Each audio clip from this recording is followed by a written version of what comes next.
नमस्कार, news point लेकर हाजिर हूं मैं राजीव। दोस्तों, ऑपरेशन सिंदूर को भुनाने के लिए देश भर में बीजेपी तिरंगा यात्रा निकाल रही है और उधर मध्य प्रदेश के बीजेपी विधायक और मंत्री विजय शाह ने कर्नल सोफिया कुरैशी पर जो टिप्पणी की उसमें अब बीजेपी पर ही सवाल उठ रहे हैं। तो एक तरफ तिरंगा यात्रा निकाल रहे हैं आप, और दूसरी तरफ आप देश में ही सांप्रदायिक ध्रुवीकरण करने की कोशिश कर रहे हैं और बहुत ही अभद्रता के साथ आप कर रहे हैं। ये बीजेपी का चाल, चरित्र और चेहरा है। बीजेपी पर सवाल उठ रहे हैं। कल तक कांग्रेस विजय शाह के बयान का विरोध करते हुए कार्रवाई की मांग कर रही थी। कल शाम को विजय शाह के घर पर जाकर कांग्रेस ने उनके नेम प्लेट पर कालिख पोती। आज मध्य प्रदेश हाई कोर्ट ने, जबलपुर में है मध्य प्रदेश का हाई कोर्ट, आप जानते हैं, उसने इस मामले में स्वतः संज्ञान लेकर एक बड़ा फैसला सुना दिया है। हाई कोर्ट के जस्टिस अतुल श्रीधरन ने राज्य के डीजीपी को निर्देश दिया है कि 4 घंटे के अंदर इस शख्स के खिलाफ एफआईआर करें। अदालत ने कहा है कि सोमवार को अदालत खुलने पर सबसे पहले इसी मामले की सुनवाई होगी और इसके बाद भी अगर बीजेपी आलाकमान विजय शाह पर कोई कार्रवाई नहीं करता है तो फिर समझ लेना चाहिए कि जिस राष्ट्रवाद और देशभक्ति की बात बीजेपी करती है उसकी सच्चाई क्या है, उसकी हकीकत क्या है। वैसे अभी के हालात में बहुत सी ऐसी बातें हैं दोस्तों जिनकी सच्चाई पता ही नहीं चल रही है। ऐसे में कांग्रेस की एक बड़ी बैठक अब से कुछ देर पहले शुरू हुई। बैठक में क्या कुछ हुआ इस बारे में ये तस्वीरें देखिए। इस बारे में अभी जानकारी उतनी नहीं आई है। कांग्रेस की प्रेस कॉन्फ्रेंस होगी तो सीधे प्रेस कॉन्फ्रेंस में ले चलेंगे, या कोई बाइट या बयान कोई आता है तो वो आपको हम सुनाएंगे। लेकिन ये जो बैठक माना जा रहा है कि ये जो बैठक हो रही है, ये जो पिछले दिनों जो संघर्ष हुआ है और उसके बाद सीज फायर हुई, उस सब को लेकर ही ये कांग्रेस हाई लेवल मीटिंग कर रही है, बैठक कर रही है। इस बीच तीनों सेनाओं के प्रमुखों ने, यानी तीनों सेना के जो प्रमुख हैं उन तीनों सेना के, जी, थल जल नभ, तीनों के आज अपने सर्वोच्च कमांडर यानी देश की राष्ट्रपति द्रौपदी मुर्मू से मुलाकात की है और उन्हें ऑपरेशन सिंदूर की पूरी जानकारी दी है। इधर देश के लिए एक बड़ी राहत की बात यह रही कि पाकिस्तान में पकड़े गए बीएसएफ जवान पूर्णम कुमार शाह जो हैं अब वो सकुशल वापस आ गए हैं, वतन वापसी उनकी हो गई है। पिछले 23 अप्रैल को पूर्णम शाह पाकिस्तानियों के कब्जे में थे और अब उन्हें सुरक्षित लौटा दिया गया है। भारत और पाकिस्तान के बीच तनाव अब भी कायम है, लेकिन ये युद्ध विराम हो चुका है तो चीजों को पटरी पर लाने की कोशिशें हो रही हैं, ऐसा लग रहा है। हालांकि ट्रंप अब भी यही कह रहे हैं, जी हां, अमेरिकी राष्ट्रपति डोनाल्ड ट्रंप वो अब भी यही कह रहे हैं कि उनके कारण ही युद्ध विराम हुआ और मोदी एक बार भी उनके बयान को खारिज नहीं कर रहे हैं। ये बड़े आश्चर्य की बात है। एक तरफ विदेश मंत्रालय से कल पूछा गया कि क्या ट्रेड की बात आई थी, व्यापार की बात आई थी दोनों देशों के बीच, तो विदेश मंत्रालय के प्रवक्ता रणधीर जायसवाल का कल कहना था कि ट्रेड की बात हम लोगों ने नहीं की। 4 दिन लगातार बात जरूर होती रही लेकिन ट्रेड की बात नहीं हुई। चलिए, उस वक्त ट्रेड की बात होनी भी नहीं चाहिए थी, लेकिन ट्रंप जिस ट्रेड की बात कर रहे हैं उसके क्या मायने हैं, इस पर लगातार देश में चर्चा चल रही है। थिंक टैंक इस पर चर्चा कर रहे हैं। तो लेकिन नरेंद्र मोदी की चुप्पी या नरेंद्र मोदी सीधे सीधे डोनाल्ड ट्रंप की बातों को खारिज क्यों नहीं कर रहे हैं, ये आश्चर्य का विषय है। और इस बीच कांग्रेस ने एक ट्वीट किया है और उस ट्वीट में 12, 13 और 14 मई के ट्रंप के 3 बयानों को दिखाकर मोदी से जवाब मांगा है। सीधा सीधा मोदी से जवाब मांगा है। उस ट्वीट को जरा आपके स्क्रीन पे लाना चाहता हूं, देखिए। ये इस बीच कांग्रेस की पीसी हो रही है, उधर भी चलेंगे प्रेस कॉन्फ्रेंस में, लेकिन पहले ये देखिए कि क्या व्यापार की धमकी देकर कराया गया सीज फायर, नरेंद्र मोदी को जवाब देना चाहिए। और इसके बाद ये 3 बयान हैं डोनाल्ड ट्रंप के। ये बयान वही है जिसमें तीनों बार 12 मई को, 13 मई को, 14 मई को, यानी आज लगातार डोनाल्ड ट्रंप यही कहते आए कि दोनों देशों के बीच मैंने साफ साफ कहा कि no ceasefire no trade, यानी अगर ट्रेड करना है तो सीज फायर करना होगा। चलिए, कांग्रेस की प्रेस कॉन्फ्रेंस इस वक्त हो रही है जिसके बारे में बता रहा था। पहले उधर चलते हैं, उसको देख लेते हैं और फिर सीधा इस चर्चा को और आगे बढ़ाएंगे। सुनिए जरा। पर चर्चा होना बहुत जायज था। जो खंडन की आवश्यकता थी, और ऐसा नहीं है कि प्रधानमंत्री के पास समय नहीं था अपना भाषण जब उन्होंने राष्ट्र के नाम पे दिया, उनके पास 15, 20, 25 मिनट थे जिसमें वो एक लाइन खंडन की डाल सकते थे। और यह आवश्यक होता है इस देश की संप्रभुता के लिए। एक 75 साल का इतिहास आजाद स्वतंत्र भारत का, जिसमें अनेक सरकारें आई, कांग्रेस की थी, भाजपा की थी, जनता पार्टी थी, कभी किसी के राजकाल में ऐसा नहीं हुआ। तो इसका खंडन होना बहुत आवश्यक था। और हैरानी की बात है कि विपक्ष इस देश की चिंता को आवाज दे रहा है, लेकिन प्रधानमंत्री और सरकार में यह चिंता नहीं दिखती। पुंछ में जो निर्दोष नागरिक मारे गए, जब यह कॉन्फ्लिक्ट चल रहा था, इस दौरान उन सबको श्रद्धांजलि दी गई। और एक बहुत महत्वपूर्ण सवाल उठा कि क्या पहलगाम आतंकी हमले के लिए जो जिम्मेदार आतंकवादी थे, हमने कोई शर्त रखी है? क्या हम उनको वापस लाने के लिए कोई मियाद फिक्स की है? क्या सीज फायर की जो शर्तें हैं उसमें यह शामिल है या नहीं है? यह स्पष्ट तरीके से देश को जानना जरूरी है। क्यों, कहां गए वो लोग?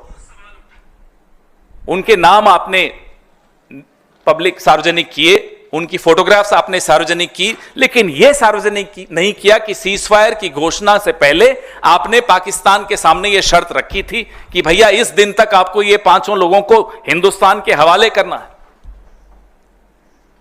और जो आतंकवादियों के नाम हम सब जानते हैं जो पाकिस्तान में हैं, क्या उनके बारे में कोई निर्णय हुआ, कोई शर्त रखी गई कि उन्हें भी सुपुर्द किया जाएगा भारत को, फला दिन इतने दिनों में सुपुर्द किया जाएगा, ताकि हम अपने हिसाब से कानूनी कार्रवाई उन पर कर सके? ऐसी कोई स्पष्टता आज नहीं है। सीज फायर की शर्तों के बारे में किसी को कोई जानकारी नहीं है। सोर्सेस चला चला के आप लोग भी थक गए और देश भी थक गया सुन सुनकर। एस जयशंकर में एस कोई सोर्सेस नहीं होता, वो खुद आकर बोले ना। हम यही मांग करते हैं सरकार से कि बहुत गंभीर विषय है, ये सोर्सेस पर नहीं छोड़ सकते। एस साइलेंट होता है, ये सोर्सेस पर नहीं छोड़ा जा सकता।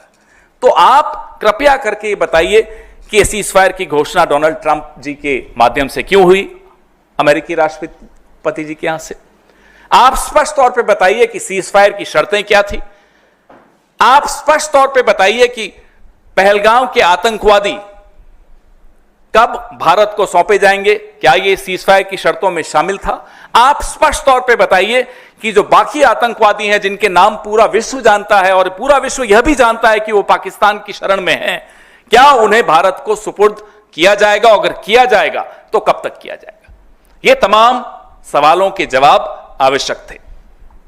जयराम जी ने अभी कहा कि आने वाले दिनों के कदम, तो एक तो जयराम जी ने बताया कि परसों राहुल जी आपसे मुखातिब होंगे।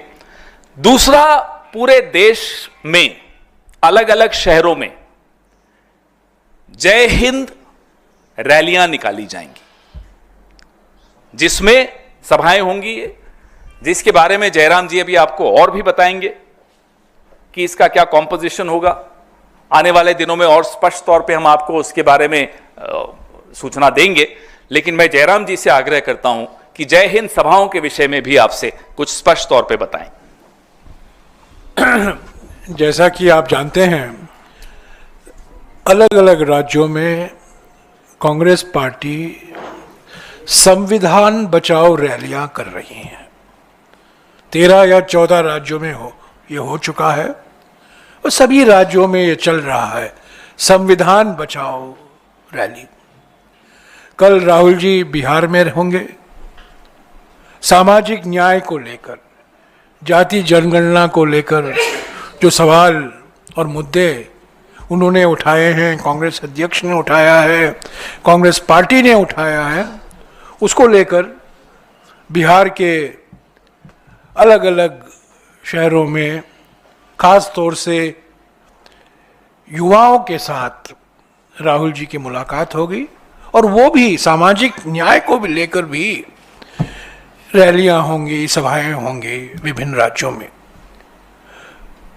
पर जो अभी राजनीतिकरण हो रहा है ऑपरेशन सिंदूर को लेकर, खास तौर से अगले 10-15 दिनों में बीजेपी की ओर से, और मैंने आपको एक मिसाल दिया कि 25 तारीख को एनडीए के मुख्यमंत्री की बैठक होने वाली है, वो एक मिसाल है। ऑपरेशन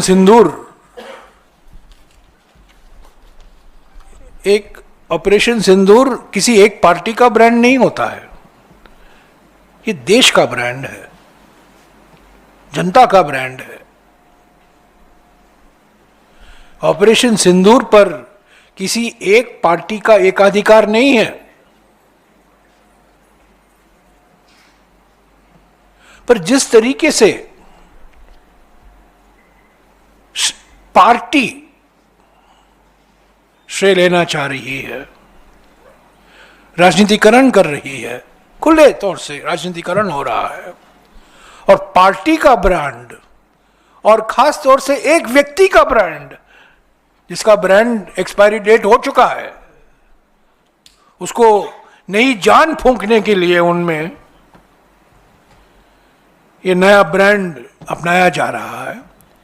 इसको मद्देनजर रखते हुए हमने ये तय किया है कि 10, 12, 15 शहरों में।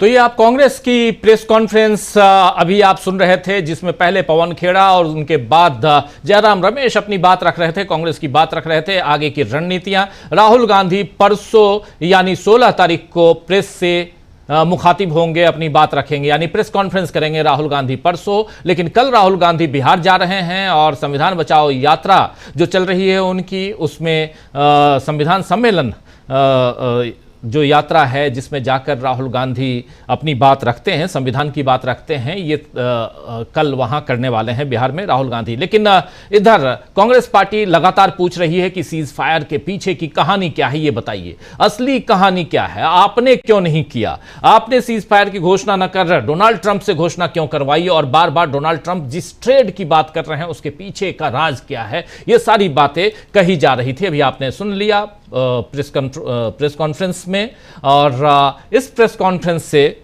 आगे अब कांग्रेस बहुत सारे सवाल और बहुत कुछ तैयारियों के साथ नजर आती है, ये साफ साफ, चूंकि अभी अभी ये प्रेस कॉन्फ्रेंस हुई है।